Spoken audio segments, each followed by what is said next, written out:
A major Reacher Season 3 death was actually better than in Lee Child's original book. The death of Quinn was mighty satisfying in Reacher's Season 3 finale, but it differed from the original book in a big way. I think Brian T's Quinn is Reacher's best villain to date, being an egotistical, sadistic, and genuinely menacing character. Reacher Season 3 adapted Persuader, where the title character goes undercover for the DA to rescue one of their missing agents and finish his unfinished business with Quinn. Persuader largely kept Quinn as a shadowy figure who didn't really come into the story until the final chapters. Unfinished Business generally ups the action quota from Child's novel, though both still feature the main character rampaging through the Beck compound with a Mossberg Persuader shotgun. The latter isn't Quinn's instrument of destruction in the novel, however. Persuader instead sees Reacher tracking Quinn down to Beck's den after the former was believed to have died from drowning. Reacher makes his way back to the mansion, finds Quinn, and pins him down before proceeding to stab him in the brain with a chisel. It's a blunter, more personal demise, where Quinn's brief pleading for mercy goes unanswered. This killing had symbolic meaning for Reacher too, as Quinn had stabbed Reacher's protege Cole in the brain after he tortured her years before. The book's finale is still action-packed, but the show cranked up the dial a few degrees to deliver multiple fights and shootouts. This includes giving a role to Neagley Maria Sten, who is completely absent from Persuader. The fourth episode of Reacher Season 3, Dominique, revealed what happened to Cole Mariah Robinson and how Quinn survived Jack's previous assassination attempt.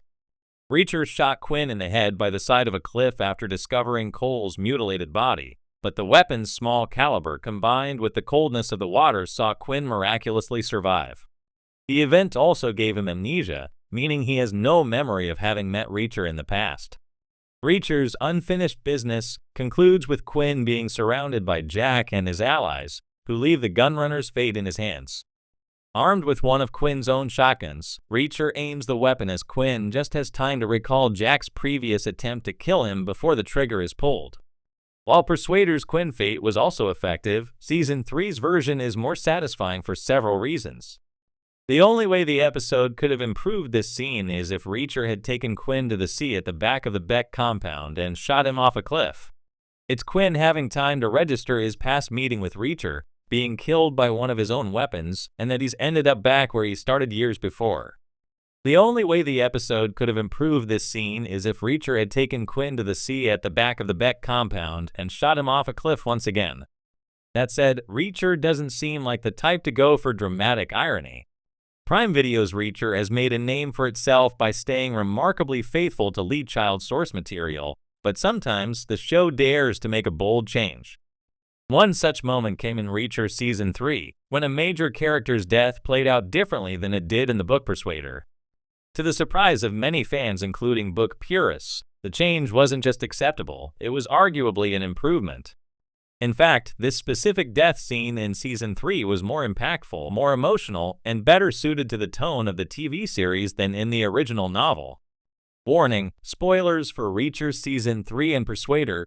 The death in question is that of Francis Xavier Quinn, the corrupt ex-military man and criminal mastermind behind the entire drug smuggling and weapons running operation that Reacher infiltrates. In both the book and the series, Quinn is portrayed as a formidable adversary with a personal connection to Reacher's past. But while his death in Persuader was efficient and satisfying in the moment, the series gives it far more narrative weight, and that makes all the difference. How Quinn dies in the book. In Persuader, Quinn's end is abrupt. He's finally confronted by Reacher after a prolonged infiltration mission. During a climactic moment, Reacher overpowers him, shoots him, and moves on. It's quick, brutal, and definitive. Reacher doesn't waste time philosophizing or gloating. He delivers justice and walks away. That's very much in character for the book's version of Reacher, precise, detached, and almost machine-like in his judgment.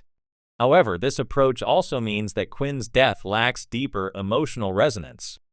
It's revenge, yes. It's retribution for past betrayal and cruelty, certainly. But it doesn't linger. There's no long reckoning, no psychological payoff, just a body and a smoking gun. Season 3's take: a death with weight. In the Reacher Season 3 finale, the death of Quinn is given a dramatically different flavor. Instead of being a one-and-done execution, the show builds toward it with growing tension, emotional stakes, and a powerful confrontation that explores not just how Reacher kills Quinn, but why he needed to. In the show, Quinn is portrayed not only as a criminal, but as someone who represents a deep betrayal of the military code Reacher once lived by. Their final showdown includes a lengthy dialogue where Reacher calls out Quinn for everything he's done, not just to Reacher personally, but to countless people who trusted him as a leader. Quinn's actions feel more viscerally vile in the show.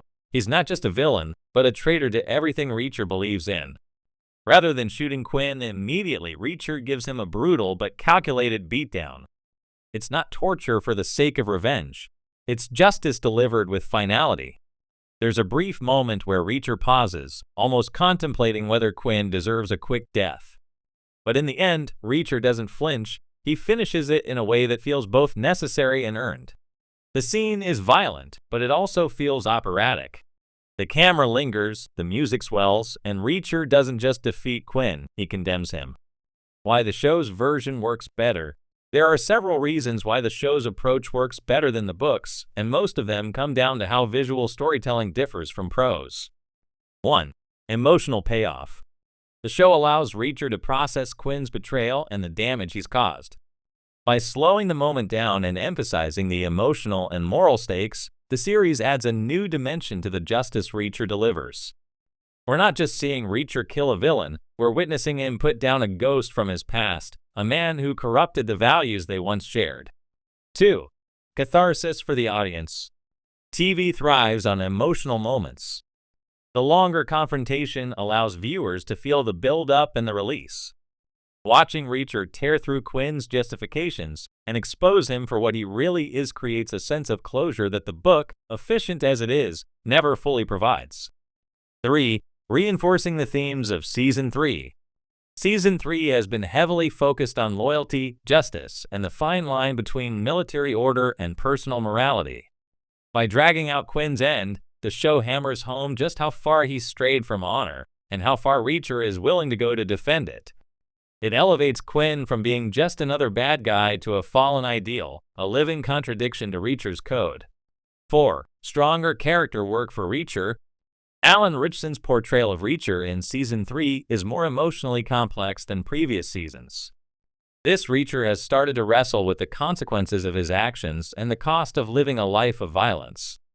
The final confrontation with Quinn feels like a culmination of that inner conflict. Reacher has to kill, but it doesn't mean he enjoys it. The show gives Ritchson room to show subtle emotions, regret, determination, and moral certainty. It humanizes Reacher in a way the book doesn't have the space to explore. A rare case of change for the better. Book-to-screen adaptations often stumble when they alter key moments from the source material. But Reacher Season 3 proves that when done thoughtfully, a change can actually enhance the story.